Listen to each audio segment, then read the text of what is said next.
Subscribe and share my channel Sudarsana. శ్రీమాత్రే నమః. శ్రీ గురుభ్యో నమః. శ్రీమద్దేవి భాగవతము 9వ స్కందము. తులసి కథా ప్రసంగమున రాజగు వృషధ్వజుని చరిత్రను వర్ణించుట. నారదుడు అడుగుతున్నాడు, ప్రభు, సాధ్వీమణి తులసి భగవంతుడగు శ్రీహరికి పత్ని ఎట్లయ్యను? ఆమె ఎక్కడ జన్మించెను? పూర్వజన్మయందు ఆమె ఎవరు? ఆ సాధ్వీదేవి ఏ కులమును పవిత్రము చేసెను? ఆమె తల్లిదండ్రులెవరు?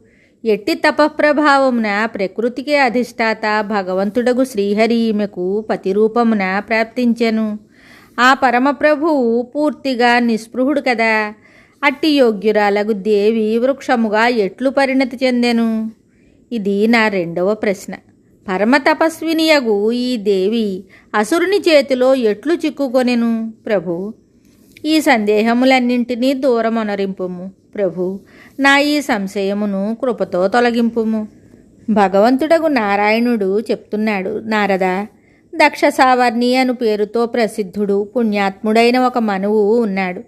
భగవంతుడగు విష్ణువంశ నుండి ప్రకటితుడైన ఈ మనువు పరమ పవిత్రుడు, యశస్వి, శుద్ధమైన కీర్తి సంపన్నుడు, శ్రీహరి ఎడల అచంచలమైన శ్రద్ధ గలవాడు. ఇతని పుత్రుని పేరు బ్రహ్మసావర్ణి. ఇతని అంతఃకరణము కూడా స్వచ్ఛమై ఉండెను. ధార్మిక భావము కలవాడు. భగవంతుడగు శ్రీహరియందు శ్రద్ధాభక్తులు కలవాడు. బ్రహ్మసావర్ణి పుత్రుడు ధర్మసావర్ణి అను పేరుతో ఖ్యాతి వహించెను. ఇతని ఇంద్రియములు సదా నియంత్రింపబడి ఉండెను. మనస్సు శ్రీహరి ఉపాసనయందు నిరంతరము లగ్నమై ఉండెను. ధర్మసావర్ణి నుండి ఇంద్రియ నిగ్రహమును అలవరుచుకొనిన పరమభక్తుడు రుద్రసావర్ణి. ఇతడు ధర్మసావర్ణి యొక్క పుత్రుడు. రుద్రసావర్ణికి దేవసావర్ణి కుమారుడుగా జన్మించెను. ఇతడు పరమ వైష్ణవుడు. దేవసావర్ణి కుమారుని పేరు ఇంద్రసావర్ణి. తదుపరి భగవంతుడగు విష్ణువు యొక్క అనన్య ఉపాసకుడైన ఇంద్రసావర్నికి వృషధ్వజుడు జన్మించెను. భగవంతుడగు శంకరుని యందు ఇతనికి అపరిమితమైన శ్రద్ధ ఉండెను. స్వయముగా భగవంతుడగు శంకరుడు ఇతని దగ్గర చాలా కాలము వరకు నివసించి ఉండెను. ఇతని ఎడల భగవంతుడగు శంకరునకు తన పుత్రుని కంటే ఎక్కువ స్నేహము కలిగి ఉండెను. రాజగు వృషధ్వజునకు భగవంతుడగు నారాయణుడు, లక్ష్మీ సరస్వతులు వీరిలో ఎవరి అందునూ అతనికి శ్రద్ధాభక్తులు లేవు. అతడు దేవతలనందరినీ పూజించుట మానివేశెను. అభిమానముతో మత్తుడై అతడు భాద్రపద మాసమునందు మహాలక్ష్మీ పూజకు విఘ్నము కల్పించుచుండెను. మాఘశుక్ల పంచమి నాడు సకల దేవతలు సరస్వతిని విస్తృతముగా పూజించెదరు. కానీ ఆ నరేశుడు దానిలో పాల్గొనలేదు. యజ్ఞములను విష్ణు పూజను నిందించుట అతని స్వభావము. అతడు కేవలము భగవంతుడగు శివుని మీదనే శ్రద్ధ కలిగి ఉండెను. అట్టి స్వభావము గల రాజగు వృషధ్వజుని చూసి సూర్యుడు, రాజా, నీ సంపదలు నశించుకాక అని అతనికి శాపమిచ్చాడు. భక్తుల ఆపదలను చూచి ఆశుతోషుడు భోలానాథుడు భగవంతుడగు శంకరుడు త్రిశూలమును చేబూని సూర్యుని మీద విరుచుకుపడెను. అప్పుడు సూర్యుడు తన తండ్రి యగు కశ్యపుని వెంటబెట్టుకుని బ్రహ్మను శరణుజొచ్చెను. శంకరుడు త్రిశూలమును తీసుకుని బ్రహ్మలోకమునకు వెళ్ళెను. శంకరుడనిన బ్రహ్మకు కూడా భయమే.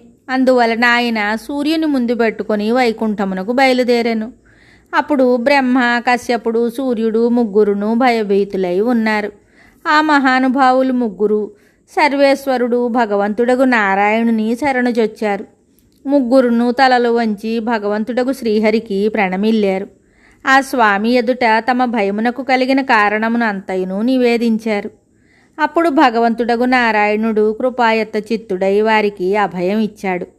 భయభీతులైన దేవతలారా, స్థిరచిత్తులు కండు, నేనుండగా మీరు భయపడనవసరం లేదు. ఆపదల సమయమున భయపడిన వారు ఎచ్చట నుండి నన్ను స్మరించినను వెంటనే వారిని చేరి నేను రక్షించెదను. దేవతలారా, సమస్త జగత్తునకు కర్తను భర్తను నేనే. బ్రహ్మరూపముతో సదా ఈ విశ్వమును సృష్టించెదను. శంకరుని రూపముతో సంహరించెదను. నేనే శివుడను. మీరు కూడా నా రూపమే. ఈ శంకరుడు కూడా నాకంటే వేరు కాదు. నేనే నానా రూపములను ధరించి సృజించుట పాలించుట చేయుచుందును. దేవతలారా, మీకు భద్రమగుగాక. వెళ్ళండి, ఇంక మీకు భయము కలగదు. నేటి నుండి శంకరుని వలన మీకు భయము కలగదని నేను మాట ఇస్తున్నాను. సర్వేశ్వరుడు భగవంతుడు అగు శంకరుడు సత్పురుషులకందరకు స్వామి. ఆయనను భక్తాత్ముడు భక్తవత్సలుడు అని చెప్తారు. ఆ స్వామి ఎల్లప్పుడూ భక్తాధీనుడై ఉండును. బ్రహ్మదేవ, సుదర్శన చక్రము, భగవంతుడగు శంకరుడు, ఈ ఇరువురు నా ప్రాణముల కంటే కూడా అత్యంత ప్రియులు. బ్రహ్మాండమునందు వీరికంటే అధిక తేజస్సు కలవారు ఇంకొకరు లేరు. ఈ శంకరుడు కోరినచో కోట్ల కొలది సూర్యులను లీలగా ప్రకటితం చేయగలరు. కోట్ల కొలది బ్రహ్మలను సృష్టించుటకు కూడా ఇతనికి సంపూర్ణ సామర్థ్యము కలదు.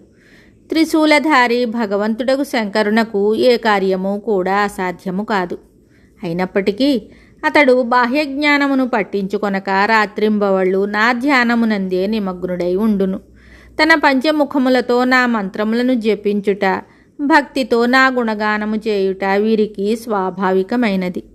నేను కూడా రాత్రింబవళ్ళు వీరు శుభమునే కోరుచుందును. ఎవరే విధముగా నన్ను ఉపాసించెదరో అట్లే వారిని అనుగ్రహించుటకు నేను తత్పరుడనగుదును. ఇది నా నియమము. మిగతా కథ తరువాయి భాగంలో తెలుసుకుందాము. శుభం. Subscribe and share my channel Sudarsana.